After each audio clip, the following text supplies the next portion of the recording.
السلام علیکم ورحمۃ اللہ وبرکاتہ۔ ساز کی آواز میں آپ سب کا خیر مقدم۔ امید کرتی ہوں کہ آپ سب خیریت سے ہوں گے۔ الحمدللہ میں بھی خیریت و عافیت سے ہوں۔ آج کی کہانی جو کل ہم نے چھوڑی تھی اسی کا ہی آگے ہے۔ تو نور بانو نے اپنی مرضی کی کر لی، اپنی ابا کی بات نہیں مانی اور شادی کر لی۔ آگے دیکھتے ہیں۔ نور بانو اپنے خوابوں کے رتھ پر بیٹھ کر شہر پہنچ گئی۔ وسیع و عریض کوٹھی، نوکر چاکر، بڑی سی گاڑی، سب سے بڑھ کر اس پر والہانہ پیار کرنے والا شوہر۔ وہ جیسے ہواؤں میں اڑنے لگی۔ پیچھے بستی میں اپنے گھر والوں کو چھوڑنے کا دکھ بھی وہ بھول گئی۔ 6 مہینے گزر گئے۔ اس عرصے میں فاخر علی نے اسے اتنا پیار دیا کہ وہ کسی ایک لمحے کے لیے بھی اداس نہ ہوئی۔ کسی ایک پل کے لیے بھی اسے ماں باپ یاد نہیں آئے۔ وہ یہ بھی بھول گئی کہ اس کا شوہر بلا شرکت غیرے اس کی ملکیت نہیں، اس کی سوکن اور بچے بھی ہیں۔ فاخر سید ہفتے میں 2 یا 3 بار اپنی پہلی بیوی کے پاس جاتا اور وہ اسی شہر میں کسی اور بنگلے میں اپنے بچوں کے ساتھ رہتی تھی۔ ابتدا میں نور بانو کو یہ 2 دن بہت گراں گزرتے تھے، پھر اپنے آس پاس کی رنگین دنیا، بے تحاشا عیاشیاں اور فاخر کی وارفتگانہ محبتوں سے اس کو 2 دن کی قربانی پر اس نے خود کو آمادہ کر لیا۔ زیور اور شاپنگ عورت کی کمزوری ہوتی ہے۔ فاخر علی نے اس کے لیے اتنے زیور بنوا دیے تھے کہ اس نے شاہینہ کے پاس بھی نہیں دیکھے تھے، اس لیے شاپنگ آؤٹنگ کی پابندی نہیں تھی۔ اس کے منہ سے کسی خواہش کے نکلنے کی دیر تھی کہ فاخر علی بلا تامل اسے پوری کر دیتے۔ بہت سے مہینے اسی طرح کسی خواب کی طرح گزر گئے۔ اس کے بعد گویا موسم بدل گیا۔ فاخر کی محبت، وارفتگی، نوازشات کی باقاعدگی اور توجہ میں کمی ہونے لگی۔ وہ پہلے جان چھڑکتا تھا، اب جان چھڑانے لگا۔ نور بانو کی فرمائش اور خواہشیں پہلے بلا تردد پوری ہو جاتی تھی، اب اعتراض اٹھنے لگے۔ اس کی شاپنگ کی کوئی حد نہیں ہوتی تھی، اب روک ٹوک شروع ہوئی۔ پہلے 2 راتوں کے لیے اس سے دور جاتا تھا، اب 2-3 راتیں ہی اس کے پاس گزارنے لگا۔ پوچھنے پر سیاسی مصروفیات کا رٹا لگا دیتا۔ نور بانو ابتدا میں یقین کرتی تھی، رفتہ رفتہ اس کی آنکھوں سے پھوٹتی بے مہری صاف نظر آنے لگی اور اس کے دل نے اس کو سرخ جھنڈی دکھا دی۔ ایک دن فاخر نے بتایا کہ کوئی مہمان آنے والا ہے۔ خانسامہ کے ساتھ مل کر کچھ اچھے طعام، کچھ اچھے کھانے تیار کروا لے، خود بھی اچھے کپڑے پہن کر سج سنور کر مہمان کا استقبال کرے۔ نور بانو کو حیرت ہوئی کہ شوہر نے پہلے ایسی کبھی فرمائش نہیں کی تھی۔ پہلے بھی مہمان آتے تھے، وہ اپنی نگرانی میں مہمانوں کے لیے کھانا تیار کرواتی تھی، مگر سج سنور کر مہمان کا استقبال کرنے کی ہدایت پہلی بار شوہر کی طرف سے ملی تھی۔ شام کے وقت وہ خاص مہمان تشریف لے آئے۔ فاخر علی کی پارٹی کے ایک مرکزی رہنما تھے۔ ان کا نام سعادت خان چنگیزی تھا۔ شوہر کے حکم کے مطابق اس نے پورچ تک آ کر ان کا استقبال کیا، انہیں عزت و تکریم کے ساتھ مہمان خانے میں لے آئی۔ جب کھانے کا وقت ہوا تو ڈائننگ ٹیبل پر وہ 3 ہی لوگ موجود تھے۔ ملازم کھانے کی ڈشیں لا کے ٹیبل پر چنتے گئے۔ شوہر کے اشارے پر وہ چنگیزی صاحب کو بہت احترام سے کھانے کی ڈشیں پیش کرتی رہی۔ چنگیزی 55-60 کے آس پاس کا طویل جثہ شخص تھا۔ آنکھیں ابھری، چہرے سے تفاخر، امارات اور ہوس پرستی صاف جھلکتی تھی۔ ان کی نظریں بڑی بے باکی سے نور بانو کے جسم پر بھٹک رہی تھی۔ انہیں ذرا بھی احساس نہیں تھا کہ اس کا شوہر پاس ہی بیٹھا ہے۔ فاخر علی بڑے خوش آمدانہ انداز میں اس سے مخاطب ہوتا تھا، اس کے آگے پیچھے بچھا جاتا تھا۔ کھانے کے بعد وہ قہوہ پی رہے تھے، اچانک ہی فاخر کے موبائل کی گھنٹی بجی۔ اس نے فون اٹھایا، ایک ذرا سوچتی نظروں سے موبائل کی اسکرین کی طرف دیکھا، پھر بٹن دبا کر ہیلو کہا۔ دوسری طرف کی آواز سن کر دیر تک ہولڈ کرنے کا کہہ کر چنگیزی صاحب سے مخاطب ہوا۔ چنگیزی صاحب، ایک بڑے نیوز چینل کا پروڈیوسر فون پر ہے، اس وقت لائیو شو نشر ہونے والا ہے، ٹاک شو میں مجھے حصہ لینا ہے، اگر آپ کی اجازت ہو تو میں 15-20 منٹ کے لیے دوسرے کمرے میں چلا جاتا ہوں۔ وہ اپنے بھاری لہجے میں بولے، شاہ جی آپ تو ہماری پارٹی کے ترجمان ہیں، ان ٹاک شوز میں مخالفین کے چھکے چھڑانے میں آپ کا کوئی ثانی نہیں، میں آپ کو کیسے منع کر سکتا ہوں؟ فاخر نے نور بانو سے کہا، میرے آنے تک چنگیزی صاحب کا اچھی طرح خیال رکھنا، خبردار انہیں بوریت محسوس نہ ہو۔ وہ اٹھ کر اپنے پرائیویٹ کمرے کی جانب چلا گیا۔ نور بانو سر جھکائے قہوے سے اٹھتی بھاپ کی طرف دیکھتی رہی۔ چنگیزی صاحب بولے، شاہ جی مجھے بتا رہا تھا تمہارا تعلق ایک دور دراز گاؤں سے ہے، اس کی پسند قابل داد ہے، اتنی دور سے کیا ہیرا چن کر لے آیا ہے؟ نور بانو نے چونک کر بے ساختہ ان کی جانب دیکھا اور نچلا ہونٹ دانتوں میں دبائے وہ مسکرا رہا تھا اور اسے دیکھ رہا تھا۔ ان کی آنکھوں سے یونیورسٹی کے کسی طالب علم جیسا بے باک رومانوی تاثر جھلک رہا تھا۔ اس نے لفظ چبا چبا کے کہا، یہ ان کی ذرہ نوازی ہے، ورنہ مجھ میں کوئی خاص خوبی نہیں۔ وہ زور زور سے قہقہا لگانے لگے، یہ تمہاری انکساری ہے لڑکی، میں جانتا ہوں عورت کے معاملے میں شاہ جی کا ٹیسٹ بہت اعلیٰ ہے۔ نور بانو کے کان کی لویں تپنے لگی، شرم و گھبراہٹ اور اشتعال کے گھلے ملے تاثر کا ایک تیز ریلا دل میں اٹھ کر دماغ تک پہنچ گیا۔ وہ کٹیلے لہجے میں بولی، آپ ان کے سینئر ہیں، وہ سیاسی معاملے کے علاوہ عورتوں سے متعلق تجربات بھی آپ سے شیئر کرتے ہیں؟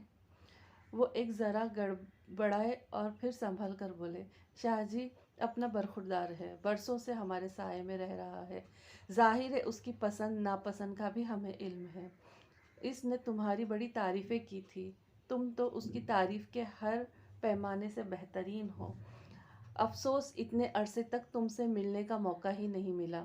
نور بانو کے اندر آگ سی بھڑک اٹھی تھی، چنگیزی صاحب کی باتیں اسے زہر لگ رہی تھی، اسے سمجھ میں نہیں آ رہا تھا ادھیڑ عمر کا یہ بڑا لیڈر اتنی گری ہوئی باتیں کیوں کر رہا ہے۔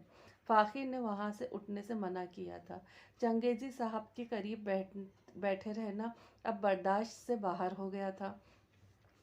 وہ اٹھ کر کھڑی ہو گئی اور متحوش لہجے میں بولی، مم میں اپنے کمرے تک ہو کر آتی ہوں، آپ پلیز برا نہ مانیے۔ یہ کہہ کر وہ جھٹکے سے مڑی اور تیز تیز قدم اٹھاتی ڈائننگ ہال سے باہر نکل گئی۔ ہر اٹھتے قدم کے ساتھ اسے یوں لگ رہا تھا جیسے پیچھے سے وہ آوازیں دیں گے اور اسے جکڑ لیں گے۔ اپنے کمرے میں آ کے پلنگ پر گر کر گہرے گہرے سانس لینے لگی، اندر کا غبار نکالنے کی جتن کرنے لگی۔ کچھ ہی وقت گزرا تھا، ابھی اس کا دل صحیح طرح سے سنبھلا بھی نہیں تھا کہ اچانک کمرے کا دروازہ دھڑ سے کھل گیا۔ اس نے گھبرا کر دیکھا، فاخر خشمگی نظروں سے اسے گھور کر اندر آ رہا تھا۔ پاس آ کر سرد لہجے میں بولا، نور بانو کیا میں نے نہیں بتایا تھا کہ چنگیزی صاحب کو تنہا نہیں چھوڑنا ہے؟ تم نے میری بات ہی نہیں مانی، ان کے سامنے مجھے ذلیل بھی کرایا۔ میری طبیعت اچانک بگڑ گئی تھی، میں ان سے معذرت کر کے آئی تھی۔ وہ دھیرے سے بولی۔ اسے ہمت نہ ہوئی کہ چنگیزی صاحب کی بے باکی اور ذو معنی گفتگو کی سنگینی اپنے شوہر کو بتائے۔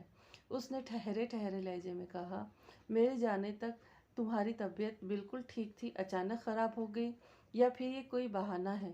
بہرحال اسے آخری غلطی سمجھ کر نظر انداز کر رہا ہوں، یاد رکھو آئندہ ایسی کوئی غلطی نہیں ہونی چاہیے۔ نور بانو دبی دبی آواز میں بولی، میں ایسی باتوں کی عادی نہیں ہوں، آپ کی غیر موجودگی میں کسی مرد کے ساتھ تنہا بیٹھتے ہوئے بہت وحشت محسوس کرتی ہوں۔ چنگیزی صاحب کے پاس بیٹھنے سے بھی مجھے یہی ہو رہا تھا، اس لیے میں وہاں سے اٹھ آئی۔ تمہیں اپنی عادت بدلنی ہوگی، یہ شہر ہے، اس کی ہائی سوسائٹی کے رنگ ڈھنگ تمہیں اپنانے ہوں گے، خاص کر کے میں تمہیں جس کام کے کرنے کو کہہ دوں گا تمہیں اسے پورا کرنا ہوگا۔ دیکھو نور بانو، چنگیزی صاحب میرے لیے بہت اہم ہیں، میں پارٹی میں خاص مقام حاصل کرنا چاہتا ہوں۔ چنگیزی صاحب پارٹی کے صوبائی صدر ہیں، ان کی حمایت پا کے ہی میرا چانس بن سکتا ہے، اس لیے انہیں خوش رکھنا ہے، اور وہ کچھ رنگین طبیعت کے مالک ہیں، شراب و شباب کے دل دادہ ہیں، तुम्हें भी अपने देहाती खौल से निकल कर उन मॉडर्न सोसाइटी के आदाब सीखने होंगे। उसके दिलो दिमाग में हौलनाक धमाके हो रहे थे, जिनकी शिद्दत से उसकी रूह तक कपकपा रही थी। वो शौहर की बातें समझ रही थी, लेकिन वो कर ही क्या सकती थी। उस दिन के बाद चंगेज़ी साहब हर तीसरी चौथी शाम उसका मेहमान बनकर आने लगे। फ़ाखिर अली के हुक्म पर नूर बानो उनका इस्तकबाल करती, उनके साथ बैठ जाती, खाने की मेज़ पर अपने दोनों हाथों से उसके लिए डिशें पेश करती। उनकी बेहुदा गुफ्तगू और बेलुत्फ़ लतीफ़ों पर ज़बरदस्ती मुस्कुराती और बादिले नाख्वास्ता हंसती। फ़ाखिर दरमियान से उठकर दूसरे कमरे में चला जाता। वापस आने में काफ़ी वक्त लगा था। इस दौरान चंगेज़ी साहब की निगाहों की बेलगामी और बातों की बेबाकी हद से बढ़ जाती। उनके लतीफ़ों का लीचरपन भी बढ़ जाता। नूर बानो मजबूर थी, उसे ये सब कुछ बर्दाश्त करना पड़ रहा था। चेहरे पर हंसी खुशी सजानी पड़ती थी। उस शाम चंगेज़ी साहब ने अपने बाजारी लतीफ़े सुनाते हुए बेढंगे अंदाज में कहका लगाया। नूर बानो को अपने साथ हंसते देखकर एक ज़रा सा खो सा गया। फिर मुंह फाड़कर हंसते हुए कहा, नूर बानो, मैं जानता हूँ मेरे लतीफ़े बेमज़ा होते हैं, उसके बावजूद सिर्फ इसलिए सुनाता हूँ कि तुम्हें हंसता हुआ देख लो। उसके कानों की लवें तपने लगी। जी में आया कि कोई सख्त जुमला कहकर अपनी भड़ास निकाल ले। फिर अपनी बेबसी और बेकसी का एहसास आड़े आ गया। वो होंठ काट कर रह गई। एक दिन फ़ाखिर ने कहा, मैं अपनी सियासी मसरूफियात की वजह से अक्सर घर से बाहर रहता हूँ। तुम सारा वक्त अकेली बैठी रहती हो। मैं चाहता हूँ कि तुम भी मसरूफ़ रहो, इसलिए मेरे दिमाग में एक ज़बरदस्त आइडिया आया है। वो धीरे से बोली, ये सच है कि मैं अक्सर तन्हा रहती हूँ, लेकिन मुझे कोई परेशानी नहीं। मैं किताबें पढ़ती हूँ, टीवी देखती हूँ, इस तरह वक्त कट जाता है। वैसे आप किस किस्म की मसरूफियात की बात कर रहे थे?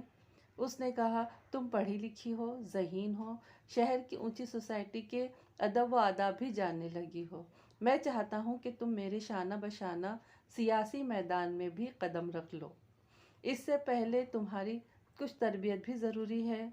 इसलिए मैंने सोचा है कि तुम चंगेज़ी साहब की सेक्रेटरी की हैसियत से खिदमत सरंजाम दे दो। उनके पास पूरे मुल्क से बड़ी बड़ी सियासी और सरकारी शख्सियात आती रहती हैं। इस तरह तुम बहुत कुछ सीखोगी और बड़े लोगों से ताल्लुकात भी बना लोगी। नूर बानो के दिल में कड़वाहट सी घुल गई। वो समझ गई फ़ाखिर उसकी तन्हाई की दुहाई सिर्फ बहाने के लिए दे रहा था। उसका असल मकसद नूर बानो को घर की चार दीवारी से निकालकर बड़ी शख्सियात के आगे चारे के तौर पर पेश करना था। वो इनकार की जुर्अत नहीं कर सकती थी। उसने ज़रा हिचकिचा कर कहा, मुझे इसका कोई तजुर्बा नहीं है। चंगेज़ी साहब जैसे बड़े लीडर की सेक्रेटरी का काम मैं कैसे कर सकूंगी? तुम इसकी फिक्र मत करो, उनके ऑफिस में बड़े तजुर्बाकार अमला मौजूद है। तुम चंद दिनों में सब कुछ सीख जाओगी। उसने दूसरा अज़्र पेश किया, क्या चंगेज़ी साहब इस बात के लिए राज़ी होंगे?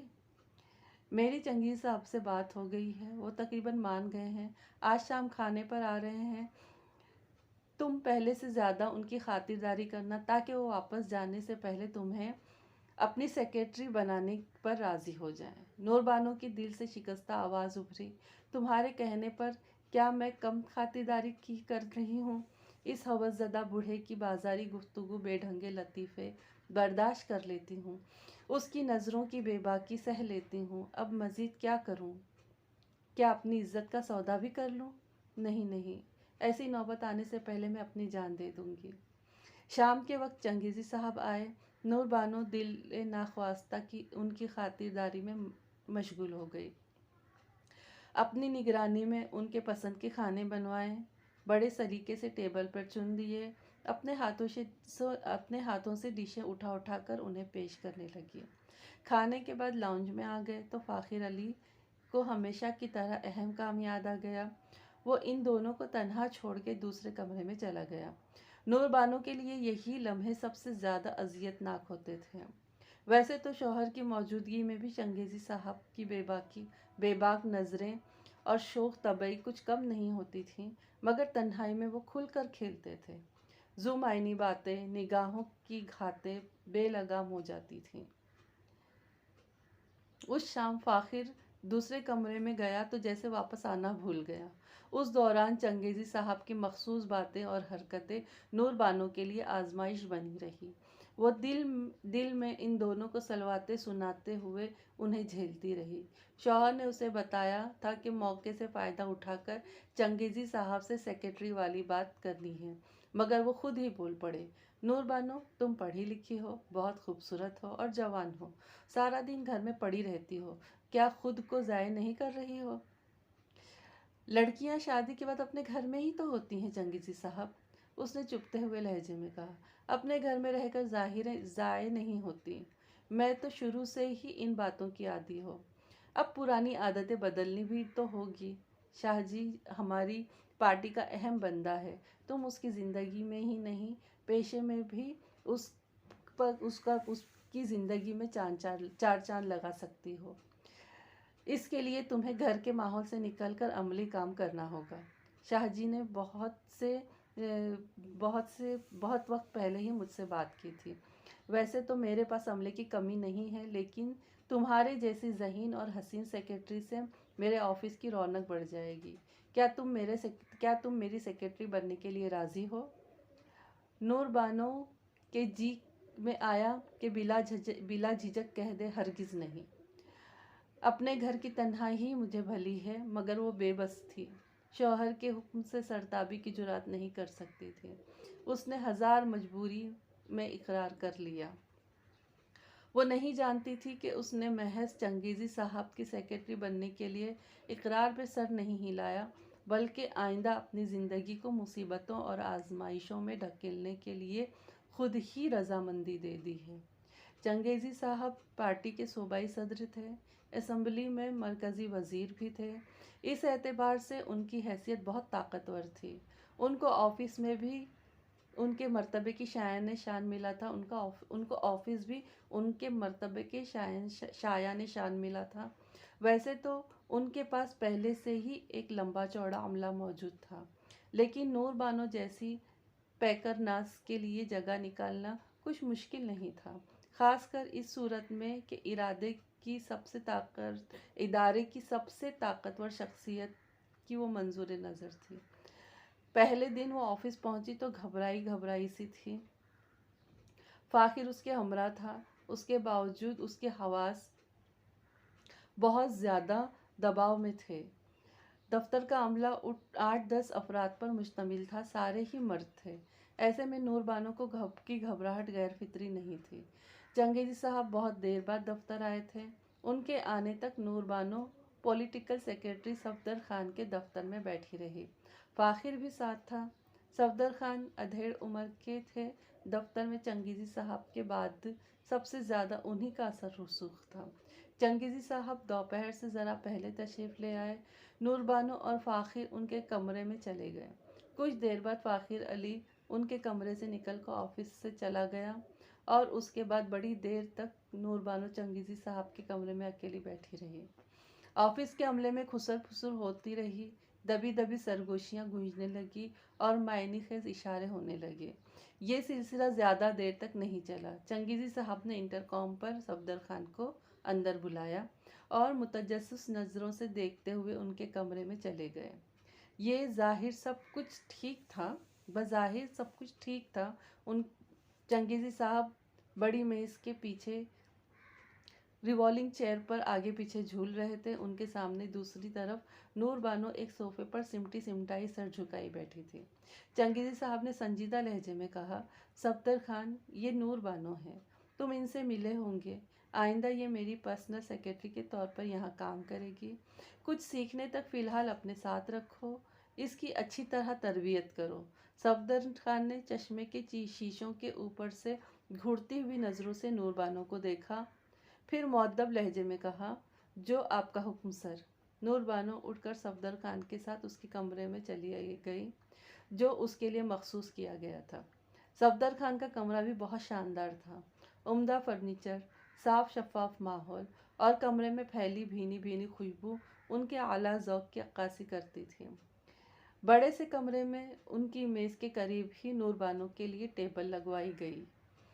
वो 4 कुर्सियाँ वहाँ पर रखवा दी गईं।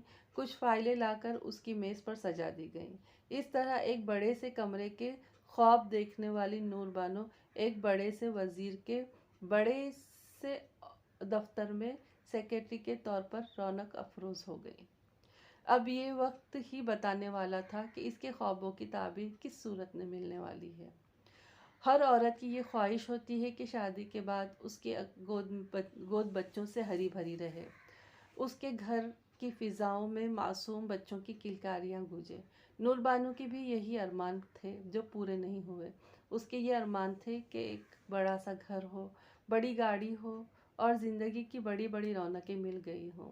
शादी के बाद बच्चों की तमन्ना भी दिल में उभर आई थी, तो ये कोई गैर फितरी बात नहीं थी। मसला तब हुआ जब फ़ाखिर ने दो टोक अंदाज में कह दिया कि उसे बच्चों की ख्वाहिश नहीं, वो नहीं चाहता कि फ़िलहाल बच्चे पैदा हों। शादी के इब्तदाई दिन थे। नूरबानो लड़ना झगड़ना नहीं चाहती थी। इसने कमज़ोर सी मज़ाहमत की, बच्चे घर की रौनक होते हैं, आप मुझे इस रौनक से क्यों महरूम रखना चाहते हैं? शौहर ने नागवारी से कहा, तुम्हारा दिल बहलाने के लिए दूसरे ज़राए कम नहीं हैं। इतने सारे नौकर चाकर हैं, तुम्हें घुमाने फिराने ले जाता हूँ, तुम अपनी मर्ज़ी से शॉपिंग के लिए चली जाती हो, कोठी में भी और बाहर की भी पार्टियाँ होती हैं। इन सब के बावजूद तुम मज़ीद कैसी रौनक चाहती हो? उसने दबे दबे से लहजे में कहा, मैं आपसे बहस नहीं करना चाहती, प्लीज़ मेरी बात समझने की कोशिश करें। बस एक बच्चा होने दें, उसके बाद आपकी ख्वाहिश के मुताबिक तवील वक्फा करेंगे। फ़ाखिर ने खुश लहजे में कहा, नूरबानो, बहस न करने का कहकर बहस भी कर रही हो। मैंने बहुत वाज़ेह तौर पर बता दिया है कि मैं क्या चाहता हूँ, इसलिए आइंदा इस मौजू पर बात मत करना। उसने शिकस्ता दिल के साथ शौहर की बात पर चुप साध ली। फ़ाखिर ने अपना ये फ़ैसला 6 महीने पहले सुनाया था। शादी को अब 8 माह हो गए थे। नूरबानो को इस सारे अरसे में हिम्मत नहीं हुई कि मज़ीद उस मौजू पर बात कर सके। शौहर की हिदायत पर वो हर महीने एक लेडी डॉक्टर के पास जाती। ये लेडी डॉक्टर फ़ाखिर की जानने वाली थी। वो तफसीली मुआयना करती, ज़ब्त तौलीद की दवाएं देती और एक बार नूरबानो ने मुल्तजाना अंदाज में उसकी ख्वाहिश जाहिर की। लेडी डॉक्टर ने बड़े सर्द लहजे में कहा कि वो इसकी ख्वाहिश पूरी नहीं कर सकती। फ़ाखिर बड़े असर व रसूख का मालिक है, उसे पता चला तो अस्पताल से निकलवा देगा। उस दिन नूरबानो ऑफिस में अपनी कुर्सी पर सर झुकाए बैठी थी। उसके चेहरे पर इज़्तिराब और गुस्से की मिली जुली कैफियत छाई हुई थी। शुरू दिन से उसे अंदेशा था कि ऐसी नागवार तरीन सूरत हाल भी कभी इसे पेश आ सकती है। वो इस परिंदे की तरह बेबस थी जिसके पर काट कर पिंजरे में डाल दिया गया हो। खुद उसके शौहर ने उसके पाँव में मजबूरियों की जंजीर पहना दी थी। वो ऐसा नाआक़िबत अंदेश था कि जानते हुए भी अपनी जवान और खूबसूरत बीवी को हवस परस्त शिकारियों के आगे फेंक दिया था।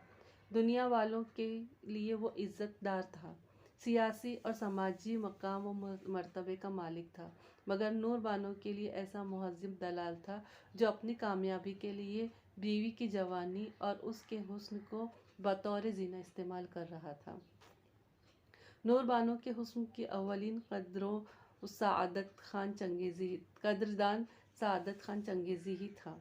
घर की खिलवत से निकालकर उसे अपने दफ्तर की जलवत में शमाए महफिल बना लिया था। नूरबानो इब्तदाई मुलाकात में ही उसकी नीयत और आँखों से टपकती शहवत भांप चुकी थी।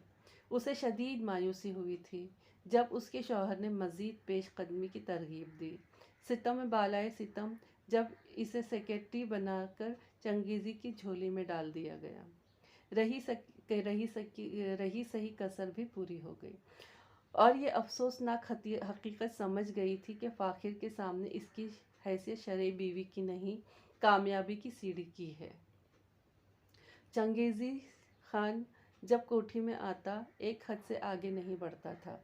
ان کی سیکرٹری بننے دوسرا ہی ہفتہ ہوا تھا وہ حد سے تجاوز کرنے لگے، اسے بہانے بہانے سے اپنے کمرے میں بلاتے، اس کی آتش حسن سے نگاہیں سینکتے، اپنی بڑی سی ٹیبل پر رکھی ہوئی کوئی فائل نکالنے کے لیے اسے بلا لیتے، فائل پکڑنے کے بہانے اس کا ہاتھ چھو لیتے۔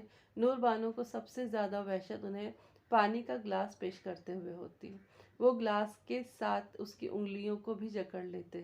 نور بانو دل ہی دل میں ہزار بار ان کے ساتھ اپنے شوہر کو بھی کوستے ہوئے اپنا ہاتھ غیر محسوس طریقے سے چھڑا لیتی تھی۔ اس دن سعادت خان نے مزید پیش قدمی کی، نور بانو کو بلا کر ٹیبل پر رکھی فائلوں میں سے ایک فائل تلاش کرنے کے لیے کہا۔ وہ 10-12 فائلوں میں سے مطلوبہ فائل تلاش کر رہی تھی۔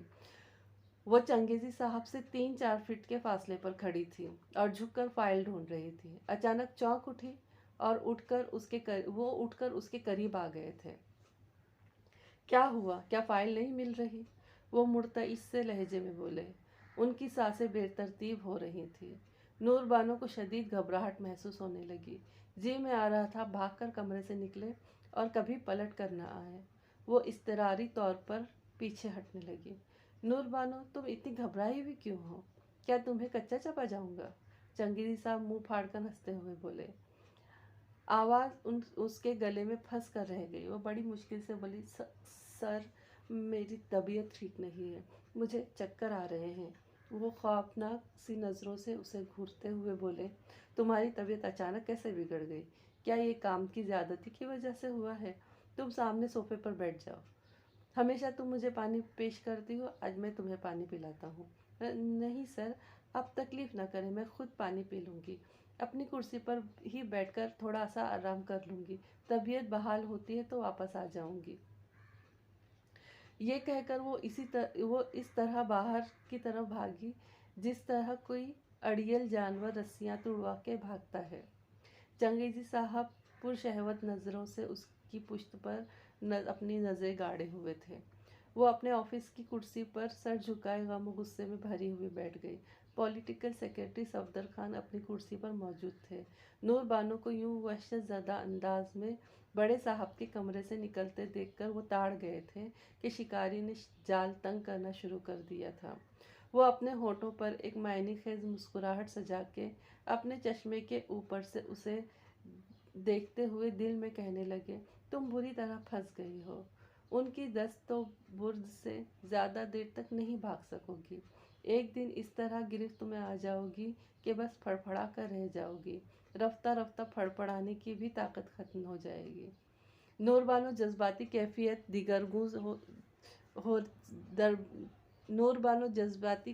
دیگرگوں ہو رہی تھی، اپنے شوہر کے لیے بھی اور چنگیزی صاحب کے لیے بھی۔ اس کے دل میں سلاتیں نکل رہی تھی۔ وہ سمجھ رہی تھی کہ جس دلدل میں دھسی ہوئی ہے وہاں سے نکلنا بہت مشکل ہے۔ ساری کشتیاں جلا کے وہ اپنے گاؤں سے فاخر کے ساتھ شہر آئی تھی، اس کی بڑی گاڑی اور اونچی شان کے لیے اپنے ماں باپ اور رشتے ناتے چھوڑ آئی تھی۔ ایسے میں یہاں سے بھاگ کر کہاں جاتی؟ بھری دنیا میں اس کے لیے کوئی ٹھکانہ نہیں تھا۔ اس کے ارادے متزلزل ہونے لگے، شدید مجبوریاں اس کے حوصلے کی دیوار توڑنے لگیں۔ جب خود اس کا شوہر شکاریوں کا آلائے کار بنا ہوا ہے تو وہ کس برتے پہ مزاحمت کرتی؟ اچانک اس کا جی متلانے لگا، اسے محسوس ہوا جیسے الٹی ہو جائے گی۔ وہ تیزی سے اٹھی اور دوڑتی ہوئی واش روم میں چلی گئی، واش بیسن پر جھکتے ہوئے قے کرنے لگی۔ یہ بظاہر لگ رہا تھا اندر سے سب کچھ منہ کے راستے باہر نکل رہا ہے، ذرا سا متعفن پانی کے سوا اور کچھ نہ نکلا۔ اسے محض اکائیاں آنے لگیں۔ وہ بڑی دیر تک سینہ تھامے طبیعت کی بے ترتیبی سے الجھتی رہی۔ یکایک اس کے دماغ میں ایک جھماکا سا ہوا، خیال کی ایک لہر سی برقی رو کی طرح دماغ میں اٹھی اور دل پر بجلی بن کر گری۔ یہ خیال بس اچانک ہی پیدا ہوا تھا۔ طبیعت میں در آنے والی غیر معمولی تبدیلی نے اسے اندر سے لرزا دیا تھا۔ اس کے دل و دماغ میں سینکڑوں بم پھٹ رہے تھے۔ وہ واش بیسن سے واپس اپنی میز کے پاس آئی۔ کچھ دیر کرسی پر بیٹھ کر سکون نہ ملا۔ ایک شدید اضطراب کی حالت میں وہ دوبارہ اٹھی اور صفدر خان سے بولی، اس کی طبیعت ٹھیک نہیں ہے، وہ گھر جانا چاہتی ہے۔ فاخر نے اس کے لیے ڈرائیور سمیت گاڑی مقرر کر رکھی تھی۔ گاڑی میں بیٹھ کر وہ سوچنے لگی کہ کیا کرے، کیا طبیعت سے کہ اس تغیر کو تحقیق کے لیے ڈاکٹر کے پاس جانا چاہیے، مطلب کہ طبیعت جو خراب ہو گئی اس کی تحقیق کے لیے ڈاکٹر کے پاس جانا چاہیے، کیا شوہر کی طرف سے مقررہ کردہ لیڈی ڈاکٹر انیلا کے پاس چلی جائے۔ اگر بات وہ ہے جس سے شوہر نے منع کر رکھا ہے تو ڈاکٹر انیلا اس کا کیا ساتھ دے سکتی ہے، کیا اس پر بھروسہ کرنا چاہیے؟ یہ سوالات تیزی سے نشتروں کی طرح ذہن میں چبھنے رہے۔ وہ آدھا سفر طے کرنے کے بعد کوئی فیصلہ نہ کر سکی۔ گاڑی گھر کے قریب پہنچ گئی تھی۔ اس نے ایک دم سے ڈرائیور سے کہا کہ گاڑی شہر کے ایک پرائیویٹ اسپتال کی طرف لے جائے۔ بہت دیر الجھتے رہنے کے بعد اس نے فیصلہ کیا تھا، اپنے شوہر کے علم میں لائے بغیر اپنا طبی معائنہ کرائے گی، ڈاکٹر انیلا کو اس سے بے خبر رکھے گی۔ اسپتال کے گیٹ کے پاس پہنچ کر اس نے 5,000 کا ایک نوٹ ڈرائیور کو دیتے ہوئے کہا، یہ تم رکھ لو، میرے شوہر کو یہ بتانے کی ضرورت نہیں کہ میں اسپتال آئی تھی۔ ڈرائیور کے لیے 5,000 کی بخشش بڑی رقم تھی۔ اس نے قسم کھا کے یقین دلایا کہ بیگم صاحبہ بے فکر رہیں، صاحب کو کچھ نہیں پتہ چلے گا۔ اسپتال کے ریسیپشن سے رہنمائی لے کر وہ گائنک وارڈ کی طرف چلی گئی۔ ایک لیڈی ڈاکٹر سے مل کر اپنے طبیعت میں تبدیلی ہونے والی بات کا اس نے بتایا۔ لیڈی ڈاکٹر نے اس کا طبی معائنہ کیا، کچھ ٹیسٹ تجویز کیے۔ رپورٹ ملنے تک وہ اسپتال میں بیٹھی رہی۔ 2 گھنٹے بعد لیڈی ڈاکٹر نے رپورٹس کی روشنی میں یہ خوشخبری سنائی کہ اس کا شک درست ہے، وہ ماں بننے کے مراحل میں ہے، اس کے رحم میں 2 مہینے کا وجود پرورش پا رہا ہے۔ نور بانو کو سمجھ نہیں آ رہا تھا کہ اس خبر سن کر وہ خوش ہو جائے یا افسوس کرے۔ بچوں کی طلب اور چاہت اس کی روح کی صدا تھی۔ کسی اور مواقع پر یہ خبر سن کر مسرت سے نہال ہو جاتی۔ شوہر ہی کو کیا، ایک زمانے کو چیخ چیخ کر یہ جاں فضا خبر سناتی تھی، لیکن یہ احساس روح کو گھاؤ بن گیا تھا اور اسے تڑپا رہا تھا کہ اس کا حامل ہونا اس کے لیے مصائب کا باعث بننے والا ہے۔ ستم ظریفی یہ تھی کہ اس کے پیٹ میں پلنے والے وجود کا حقیقی باپ ہی اس کا دشمن تھا۔ اپنے ماں بننے کا سرٹیفکیٹ ہاتھوں میں مضبوطی سے تھامے وہ گاڑی میں آ کر بیٹھ گئی۔ ڈرائیور نے کن آنکھوں سے اسے دیکھتے ہوئے گاڑی اسٹارٹ کر دی۔ بیک مرر میں پچھلی سیٹ میں بکھری سی بیٹھی بیگم صاحبہ کے چہرے پر اسے تفکرات کا ایک ہجوم دکھائی دے رہا تھا۔ وہ نہیں جانتا تھا کہ بیگم صاحبہ اسپتال کیوں گئی تھی، واپس آ کے اتنی مزمحل سی کیوں ہے۔ اسے معلوم نہیں تھا کہ بیگم صاحبہ کے دل میں ایسا آتش فشاں ابل رہا تھا جس میں ماں بننے کا غرور اور سرور جل کے بھسم ہو رہا تھا۔ وہ سیٹ کی پشت پر سر رکھ کر آنکھیں بند کیے گہری سوچوں میں غرق تھی۔ گاڑی کے شیشوں سے باہر مناظر تیزی سے پیچھے کی طرف دوڑ رہے تھے۔ اس کے دماغ کے اندر ہیجان خیز خیالات آنے والے دنوں کے حالات کی سنگینی کا احساس دلا رہے تھے۔ وہ جانتی تھی فاخر علی سید سے اس کی یہ خوشی ہضم نہیں ہوگی۔ اس کا پہلا ہی رد عمل غصے کا اور صدمے کا ہوگا۔ اس کا پہلا ہی مطالبہ اس سے جان چھڑانے کا ہوگا۔ گھر پہنچتے پہنچتے اس نے سوچ لیا تھا کہ اسے کیا کرنا ہے۔ شکاری کے ہر تیرے ستم کا مقابلہ کرنے کے لیے اس نے تدبیر سوچ لی تھی۔ اب دیکھنا یہ تھا کہ اس کی تدبیر کیا تقدیر کے مطابق عملی شکل اختیار کرنے والی تھی یا نہیں۔ وہ گھر آ گئی۔ فاخر 2 دنوں سے غائب تھا۔ نور بانو جانتی تھی ان دنوں وہ پہلی بیوی اور بچوں کے پاس تھا۔ 2 مزید دن اور رہنے والا تھا۔ اس طرح سے نور بانو کے لیے اچھا ہی تھا۔ جو نئی صورتحال پیدا ہوئی تھی اس کے لیے تناظر سے وہ مکمل تنہائی چاہتی تھی تاکہ مکمل یکسوئی سے آنے والے حالات کا مقابلہ کرنے کے لیے کوئی تدبیر سوچ سکے۔ وہ تنہائی چاہتی تھی، مگر اسی شام اس کی تنہائی میں خلل پڑ گیا۔ चंगेज़ी साहब अचानक किसी बिना प्लान के बिन बुलाए मेहमान की तरह वारिद हुए। वो ख्वाबगाह की तन्हाई में अपनी सोचों में घिरी हुई थी। मुलाजमा ने आके उनके आने की इत्तला दी। उसके दिल पर तकद्दुर सा छा गया। जी में आया कि बीमारी का बहाना बनाकर मिलने से माजरत कर ले, मगर मुरव्वत आड़े आ गई। वो बाद दिले नाख्वास्ता उठकर ड्राइंग रूम में चली आई। वो सोफे पे धंसे बैठे थे। उसे देखकर तशवीश से बोले, नूर बानो, तुम्हारी तबीयत कैसी है? तुम अचानक ही ऑफिस से चली गई तो मैं सख्त परेशान हो रहा था। वो बेदिली से बोली, मैं ठीक हूँ सर, आपने मुफ्त में तकलीफ की। तुम्हारी सूरत देखकर तो ऐसा नहीं लगता कि तुम ठीक हो। बहुत बुझी बुझी सी बेरौनक दिखाई दे रही हो। क्या शाहजी से कोई झगड़ा हुआ है? अरे नहीं सर, ऐसी कोई बात नहीं है, बस अचानक तबीयत बिगड़ गई थी। इसी वजह से आपको बताए बगैर ही दफ्तर से चली आई थी। वो इसे नज़र भर कर देखने लगे और फिर बोले, मुझे बताए बगैर ऑफिस से जाने पर तुमसे नाराज़ नहीं हूँ, बस तशवीश में मुब्तला हुआ था। ये बताओ, किसी डॉक्टर की ज़रूरत है तो मैं अभी यहीं बुलाता हूँ। उसकी ज़रूरत नहीं है सर, ऑफिस से सीधे एक लेडी डॉक्टर के पास ही गई थी। अब मैं बेहतर महसूस कर रही हूँ। वो चाहती थी चंगेज़ी साहब ज़्यादा देर न रुकें। दिन के वक्त ऑफिस में उन्होंने जिस अंदाज में पेशदस्ती की थी, फासले पाट के बेतकल्लुफ़ कुर्बत की कोशिश की थी, उसने नूर बानो पर शदीद कोफ्त मुब्तला कर दी थी। उसे ये सोचकर ही घिन आ रही थी कि चंगेज़ी साहब उसके हमदर्द बनकर जो आ गए हैं, उसके पीछे उनकी हवस परस्ती कान फरमा है। उसका खैरख्वाह बन के वो उसके गिर्द अपना सुनहरा जाल कस रहे हैं। ये खूब हुआ कि चंगेज़ी साहब ज़्यादा देर ठहरे नहीं। नूर बानो ने मुलाजमा के ज़रिए चाय पेश की तो उसे पीने के बाद उठे। पोर्च की गाड़ी की तरफ पहुंच के उस पर निगाहें जमा के बोले, नूर बानो, तुम्हारी वजह से मेरे दफ्तर की रौनक बढ़ गई है। इस तरह से मैं तुम्हारा आदी हो गया हूँ। उसके बावजूद मैं चाहता हूँ कि तुम 1-2 दिन आराम कर लो, अच्छी तरह तंदुरुस्त होकर ऑफिस आओ। उनके जाने के बाद नूर बानो भारी भारी कदमों से चलती हुई अपनी ख्वाबगाह में आ गई। वो खुद को बहुत लाचार महसूस कर रही थी। हर तरफ शिकारी घात लगाए हुए बैठे थे।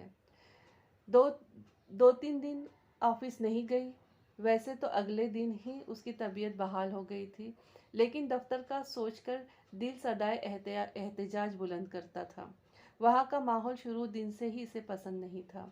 सारे मर्दों में वो तन्हा औरत भी ऐसी जिसकी जवानी और हुस्न का जादू सर चढ़ के बोलता था। चंगेज़ी साहब से लेकर एक चपरासी तक उसकी जानिब निगाहे शौक से देखते थे। वो सबकी नज़रों के तेवर को समझती थी। पॉलिटिकल सेक्रेटरी सफदर खां वैसे तो पुख्ता उम्र का संजीदा शख्स था। उसके बावजूद नूर बानो ये जानती थी कि वो भी कुनाखियों से उसे ताड़ता रहता है। दफ्तर जाने से एक दिन पहले फाखिर वापस आ गया। नूर बानो जानती थी कि शौहर ने ये 4 दिन कहाँ गुजारे हैं। इसलिए वो पूछती नहीं थी। फाखिर अली खुद ही बताता नहीं था। एक तरह से दोनों ने खामोश समझौता कर लिया था।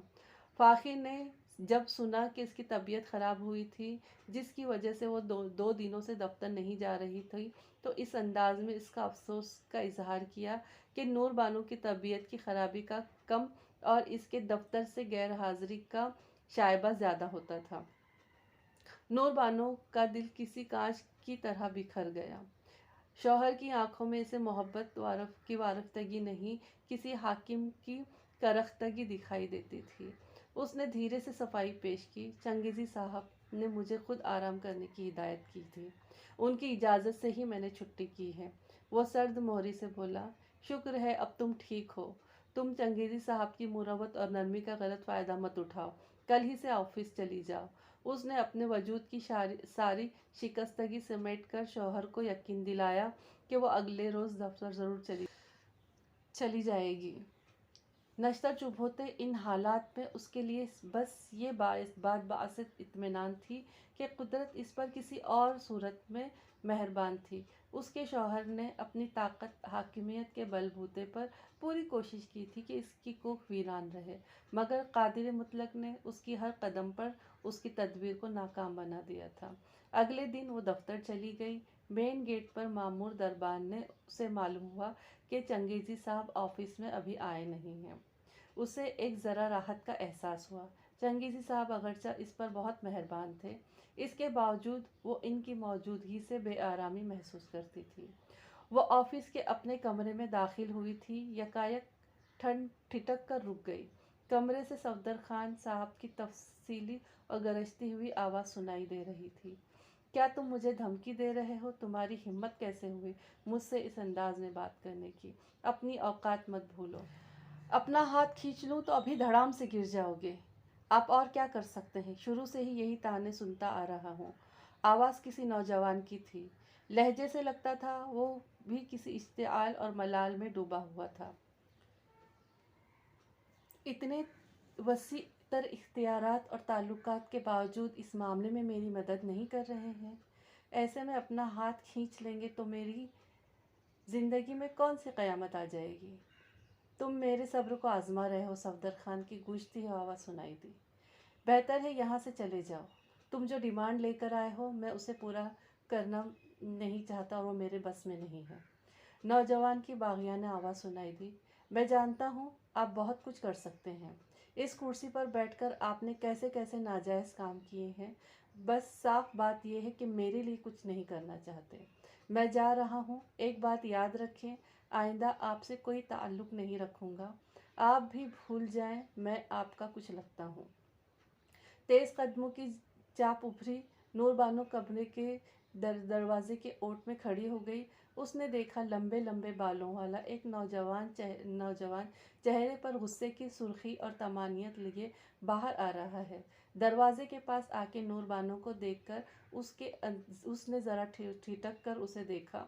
चंद सानिये उसे घूर कर ऐसे ही देखता रहा, फिर एक झटके से मुड़कर तेज तेज कदमों से वहाँ से चलता हुआ दूर चला गया। इन चंद सानियों में नूरबानो ने इस नौजवान की सियाह आंखों में बरहमी के अलावा सरकशी के गहरे तासुरात देखे थे। नूरबानो कुछ सानिये रुकी रही, फिर कमरे में दाखिल हुई। सफदर खान साहब अपनी बड़ी सी रिवॉल्विंग चेयर की पुश्त पर सर रखे आंखें मूंदे बैठे हुए थे। उनके चेहरे पर दुख, परेशानी और इंतशार के आसार वाज़ेह थे। नूरबानो सोचती हुई नज़रों से उन्हें देखती हुई अपनी टेबल की तरफ बढ़ी। उसके कदमों की चाप से वो चौंक कर उठे। उसे देखकर भारी लहजे में बोले, नूरबानो तुम आ गई? अब तुम्हारी तबीयत कैसी है? मैं ठीक हूँ सर। ये नौजवान कौन था? बहुत गुस्से में कमरे से बाहर निकल रहा था। उनके चेहरे पर कुर्ब सा फैल गया। वो मुज़म्मल लहजे में बोले, वो एक नाशुक्रा और सरकश नौजवान था। मेरा जज्बाती इस्तेहाल करके अपना नाजायज़ मुतालबा मनवाना चाहता था। उसकी बातों में गम और गुस्सा दोनों झलक रहा था। गैर इरादी तौर पर कमरे में मैंने आप दोनों की चंद बातें सुन ली थी। इससे अंदाज़ा होता था कि वो नौजवान आपका कोई करीबी रिश्तेदार है। वो ठहरे हुए अंदाज में बोले, तुम्हारा अंदाज दुरुस्त है, वो मेरा बेटा है। नूरबानो ने चौंकते हुए कहा, उसने जाते हुए आपसे कहा था कि वो आइंदा आपसे कोई ताल्लुक़ नहीं रखेगा। क्या वो घर छोड़कर चला जाएगा? उसने बहुत अरसा पहले ही घर छोड़ दिया है। सफदर खान साहब गहरी सांस लेकर बोले, असल में वो मेरी पहली बीवी का बेटा है। उसकी माँ को मैंने बहुत अरसे पहले तलाक दे दी थी। ये उस वक्त 12-13 साल का था। अपनी माँ के बहुत करीब था, इसलिए उसके साथ ही चला गया। मैंने बहुत कोशिश की इसको अपनी तरफ माइल करूं, मगर उसकी माँ ने मेरे ख़िलाफ़ इतना भड़काया है कि 10 साल गुजरने के बाद भी वो मुझसे नफ़रत करता है। अगरचा इस तरह मैं उसकी मदद करता हूँ और अपने असर और रसूख के इस्तेमाल करके उसके काम भी करता हूँ, इसके बावजूद वो मेरे ख़िलाफ़ हर वक्त भरा रहता है। इस वक्त वो क्या चाहता है? क्यों आप इतने गुस्से में आ गए? असल में उसका मामू यानी मेरा साबिक साला मुखालफी सियासी जमात का इलाकाई सदर है। सियासत कुछ उसको आती नहीं है, बस धौंस और धमकी से असर रसूख कायम किया हुआ है। اس نے کمال کو ورغلا کر بھیجا ہے کہ میں چنگیزی صاحب کے ذریعے بینک سے اس کے لیے 50 لاکھ کا لون منظور کروا دوں۔ کمال کہتا ہے کہ وہ ماموں کے ساتھ مل کر کاروبار کرنا چاہتا ہے، جبکہ مجھے معلوم ہے کہ اس کا ماموں یہ رقم آئندہ انتخابات میں ہماری پارٹی کے خلاف استعمال کرنا چاہتا ہے۔ میں نے منع کیا تو بک بک جھک جھک کر کے چلا گیا اور میرا بھی دماغ خراب کر کے اور پارا ہائی کر کے چلا گیا۔ اسی وقت باہر سے ایسی آوازیں آنے لگی جن سے اندازہ ہوتا تھا کہ چنگیزی صاحب دفتر آ گئے ہیں۔ وہ دونوں بھی اس طرف متوجہ ہو گئے۔ آج کے لیے بس اتنا ہی۔ اس کی اگلی قسط انشاءاللہ کل اپلوڈ ہو جائے گی انشاءاللہ تعالیٰ۔ اپنا خوب خیال رکھیے اور مجھے دعاؤں میں یاد رکھیے، میری ہیلپ کریے اور سبسکرائب کریے، شیئر کریے۔ چلیے، اللہ حافظ۔